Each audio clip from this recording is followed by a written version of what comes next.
back from the dead for real. Hey. Before I ever had a warrant, made the Avenport. Back when if you wanted clout, you had to battle for it. Chop piff and sour D's was that pressure.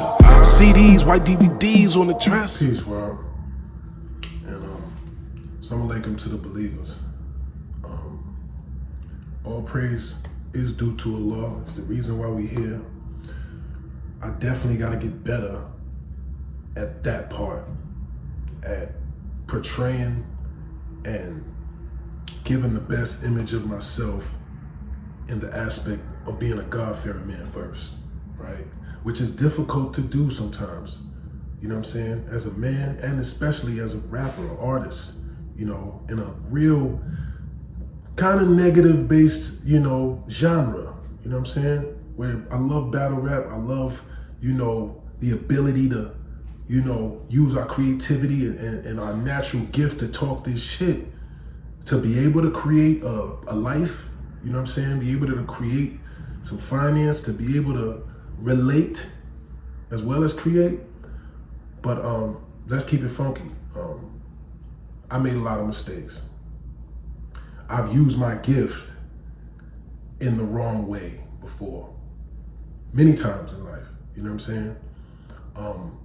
After coming home from this latest debacle that to this day I still haven't spoke on. The same as the case in California that I still haven't spoke on. Now, first of all, if I'm not even speaking on my own real life issues, then why would I want people that supposedly got love for me to speak on these issues to the world?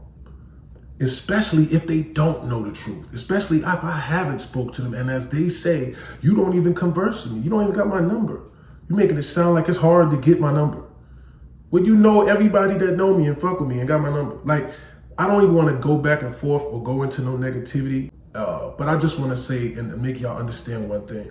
It's never been my intention to glorify the negativity that I've survived through. When if you ever heard me referencing something about being P, it's about the natural gift to be able to talk this shit and to be able to put things in a kingly perspective and direct and protect and reflect greatness. That's been my thing about it. Being a nigga with some pizzazz and some style about yourself, being a player, a boss player. That's the good part of that to me. It's not about whatever somebody else thinks that means and, you know, taking advantage of some girl or trying to look like something you saw before or none of that. Because my gift, my talent has been cultivated from the ground up. When I was 12 years old and had to sell those waters out the cooler on Lenox Ave, and my pops just dropped me off and say, I'll be back. I had to get past my own ego and pride and learn how to hustle from the ground up, from the muscle, for real. And because my family is wolves, my cousins, my closest older, you know, family that showed me, that gave me my first, you know, 40 to drink, that showed me how to be a man for real. In addition to, of course, my fathers would show me that. But when you're coming of age, when you in your low teens and you learning about yourself, when you're learning, oh shit, I do got this. And ironically, that's why packs form, right? Because some people have some of these similar attributes, where as you can tell, some people are good at talking, especially if they from Harlem, right? So the reality of it is, if I'm not using this gift that I have just to generate clicks and views, maybe that's dumb, right? On one level, because why are you not making a bunch of content, right, Jones? Why are you not? Because my principles as a man and as a wolf prevent me from talking about another man's business. They prevent me from going into details of what I think about what another man's doing with his life because I seen a headline that he's in jail for something.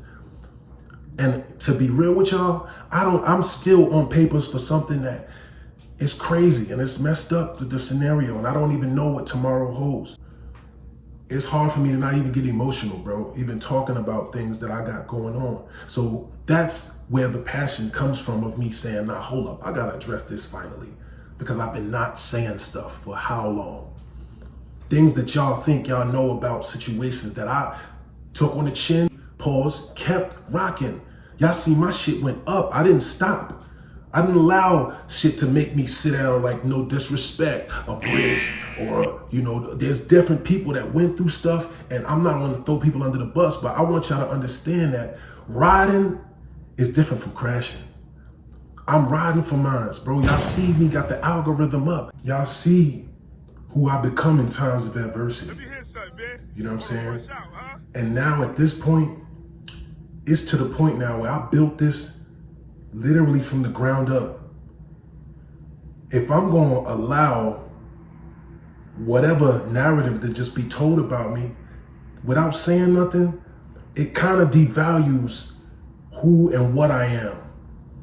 I got to step for mine. I can't have put all this time and energy into being Serius Jones and to what that name means and just allow people to play with it and get views and clicks and things off speaking on it when they know that ain't how we rock. That ain't how we supposed to carry it. I don't care if there's a whole bunch of other people out here in the world doing whatever they gotta do for the attention. That's not the way I carry it. And if you wanna do something different, do it without me attached to it. That's all that was about, because that is considered the word that we say for that. So the bottom line is, to commemorate the name that I built as an MC, as an artist, as a legend in hip hop, in the battle rap world, I wrote a book called The Art of Word War, all right? And it's basically breaking down the history and the culture of this art form that is one of, if not the most widespread phenomenon and subculture in the world right now. All over the world, there's battle leagues and there's people that respond to this art form. But my life story and the things that I've been through, those are mine to tell the world, inshallah. And unfortunately, the struggle is still ongoing with me. So the last thing I want to do is give the misconception that I'm out here to entertain drama. Matter of fact, let me give y'all a sample of the book right fast so y'all can see, what I've been working on. Go ahead. But why we're here today is to shed light on a skill that is one of the most sought after and saturated occupations in the 21st century. You personally probably know at least a few people who think they possess the talent and have the calling to do this for a living. I'm talking about rap, spit. Yeah, it's no secret that hip-hop was born in the mid to late 1970s and up until now has taken the world by storm. You can't turn on the television, radio, or even drive down the street, even in suburbia, without encountering it. It permeates our fashion, the corporate boardroom, down to the food we eat. And the truth is, its roots date way back beyond the 70s. When Little Richard, R.I.P., rhymed his silly poppy lyrics, or even Cab Calloway scattered with an 8-piece band behind them, they were unknowingly part of something that dates back to Africa, rhyming to a rhythm, something that's always made songs, poems, jokes, and even regular words just sound better. In this manuscript, we will dive into the culture, the essence, and the nuances of what I call bars. So just know from here on out, when you see Serius Jones and I'm talking my talk on the internet about whatever, this is because I'm passionate. You know what I'm saying? And I ain't on my Cat Williams and trying to just expose everybody, because if I wanted to do that, trust me, this content would be a whole nother level. But that's not what I'm here for. I'm not trying to glorify anything negative. I'm simply being me. And those that feel like getting in tune enough to see who that really is, finally, once and for all, because we haven't had a consistent conversation between me and the public, and I just show up when they pay me and perform, and never cared about creating the understanding of people knowing who I am as a man with the world. My family knows who I am. My niggas know who I am. You know what I'm saying? My people in my life. But in reality, one thing I've learned in my experience, especially lately in the world in general, especially in entertainment, is that if people don't understand the messenger, they usually won't even see the value in the message.